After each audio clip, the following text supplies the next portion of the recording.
Hello வாங்க, எப்படி இருக்குங்க? நல்லா இருக்கிறீங்களா? இன்றைக்கி அஸ்வினி சீக்ரெட் சமையலில் நம்ம காய்ங்க போட்டு உப்புமா பண்ண போகிறோம். வெஜிடபிள்ஸ் போட்டு நம்ம உப்புமா பண்ண போகிறோம். பாருங்கள், ரவை எடுத்துருக்குறேன். ரவையை வச்சு நம்ம சூப்பர் டேஸ்டியான ஒரு பிரேக்ஃபாஸ்ட்டு நம்ம பண்ணலாங்க. எப்படி பண்ணுறது பாருங்கள். ஒரு கடாய் வச்சுக்கோங்க. ரவை எடுத்துருக்குறேன். ரவையை நல்லா கடாய் சூடானதும் போட்டு வறுத்துக்கணும். ரவையை நல்லா வறுத்துக்கோங்க. நல்லா ரவை வரணும். பாருங்கள், மெலிஸ் ரவை தான். இது உப்பிட்டுக்கு ரொம்ப நல்லாயிருக்கும், டேஸ்டியாக இருக்கும், சூப்பராக இருக்கும். நம்ம பீன்ஸு, கேரட்டு எல்லாம் போட்டு இந்த உப்புமா செய்ய போகிறோம். அது எப்படி செய்கிறது பாருங்கள். ரவையை நல்லா பாருங்கள். ரவை நல்லா வறுத்துக்கணும். வெறும் ரவையை மட்டும் வருங்க. கடாய் சூடானதும் எண்ணெய் எதுவுமே ஊற்றக்கூடாது. ரவை எவ்வளோ வறுக்குறீங்களோ அவ்வளோ நல்லா வரும். உப்பிட்டு உப்புமாவு டேஸ்டியாக வரும், சாஃப்டாக இருக்கும்.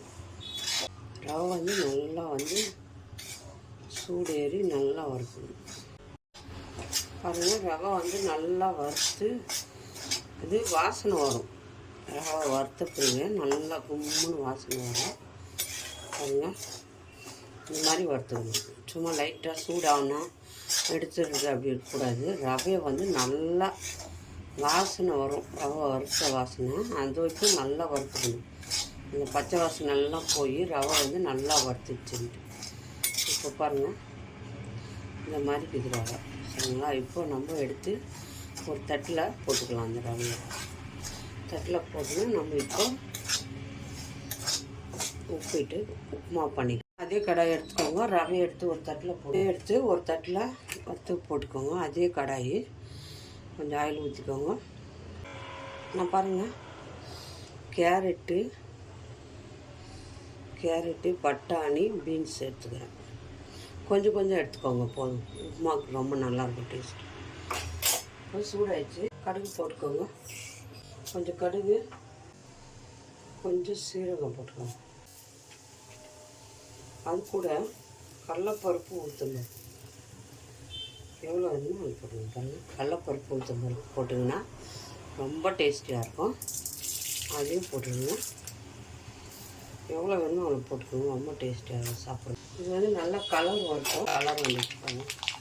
இதில் ஒரு 2 காஞ்சி மிளகா போட்டுக்கிறேன். நீங்கள் வேணால் பச்சை மிளகா போட்டுக்கோங்க. காஞ்சி மிளகா போட்டேன்.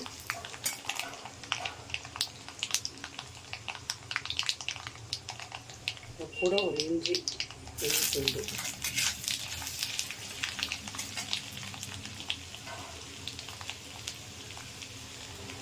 நல்லா இஞ்சி நல்லா பொடியாக நறுக்கி போடுங்க. நல்லாயிருக்கும். அது கூட வெங்காயம் 2 வெங்காயம் கட் பண்ணி வச்சுக்கிறேன். அது போட்டுக்கலாம். 2 வெங்காயம் நல்லா போட்டு கொஞ்சம்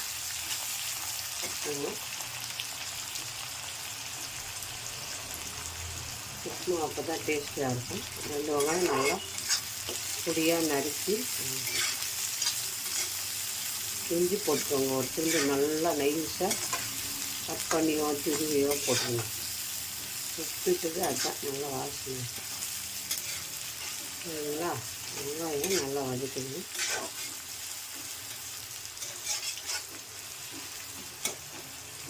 இந்த வெங்காயம் கூட இந்த கேரட்டு, பட்டாணி இதெல்லாம் போட்டுக்கோங்க. வெங்காயம் வதக்கிற காயும் வெந்தது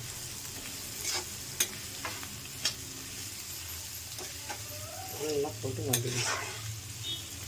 நல்லா வதக்கிட்டு உப்பு எவ்வளோ வேணுமோ அவங்க போட்டுக்கோங்க.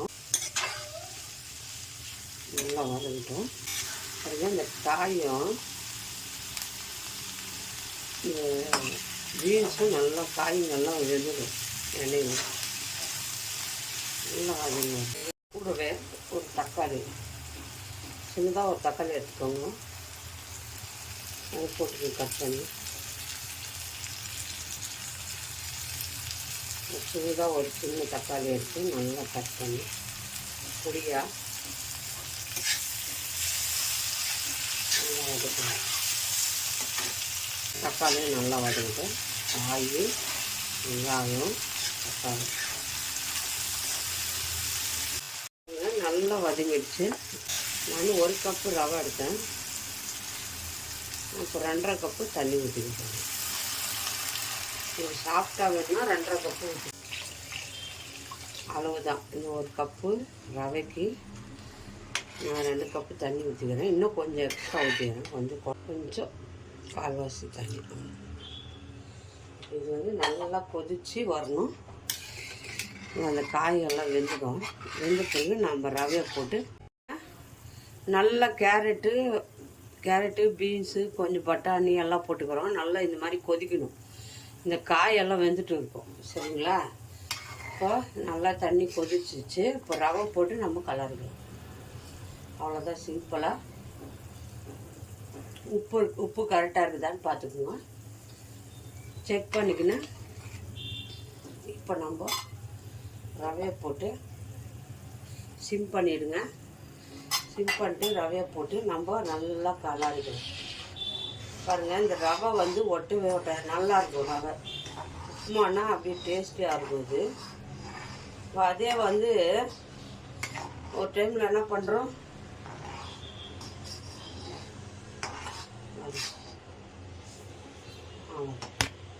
கட்டி ஆகிடும். அதெல்லாம் ஒன்றுமே கிடையாது.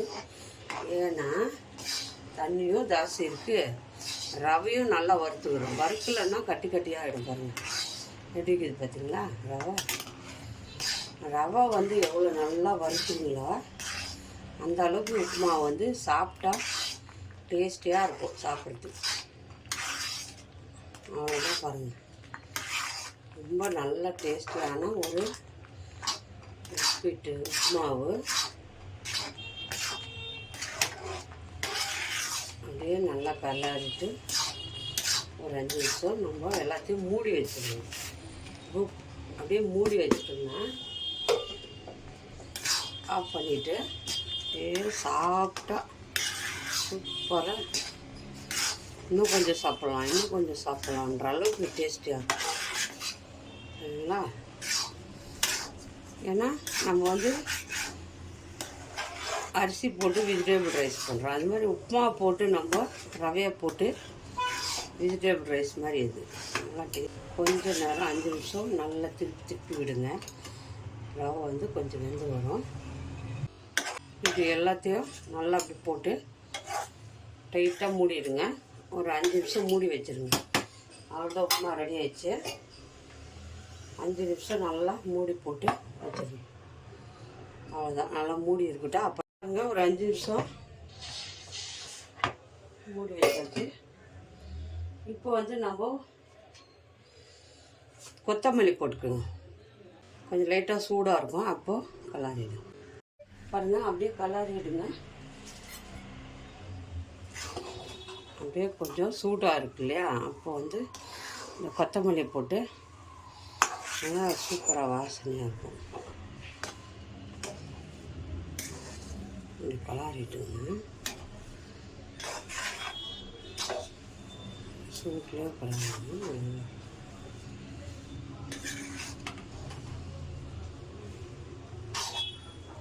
பாருங்கள், எவ்வளோ டேஸ்டியான ஒரு வெஜிடேபிள் உப்புமா ஆயிடுச்சு, ரெடி ஆயிடுச்சு. சாஃப்டாக இருக்கு பாருங்கள், நல்லா வெந்து இருக்குது. யார் யாருக்கு இந்த வெஜிடேபிள் உப்புமா பிடிக்குமா லைக் பண்ணுங்கள், ஷேர் பண்ணுங்கள், கமெண்ட் பண்ணுங்கள். மறக்காத அஸ்வினி சீக்ரெட் சமையலை சர்ப்ரைஸ் பண்ணுங்கள். பாருங்கள், எவ்வளோ சாஃப்டாக இருக்குது. இது டின்னருக்கோ இல்லை பிரேக்ஃபாஸ்ட்க்கோ இது செஞ்சு பாருங்கள். ரொம்ப டேஸ்ட்டாக இருக்கும். சாப்பிட்றதுக்கு பிடிக்காதவங்க சாப்பிடுவாங்க. ஓகே.